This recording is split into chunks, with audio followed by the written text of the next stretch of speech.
Soybean harvest 2022. Today is December the 19th, which is actually a bit late to be harvesting beans, but as long as the temperature is above freezing, it's okay. This particular field can get wet and awkward to pick in wet season. This has been an unusually dry year, so there's no issue with being able to get into the field today.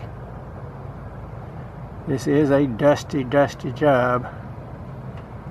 At least the modern tractors, combines have got a closed cabin, air conditioning and heat, make it a little bit more comfort for the driver.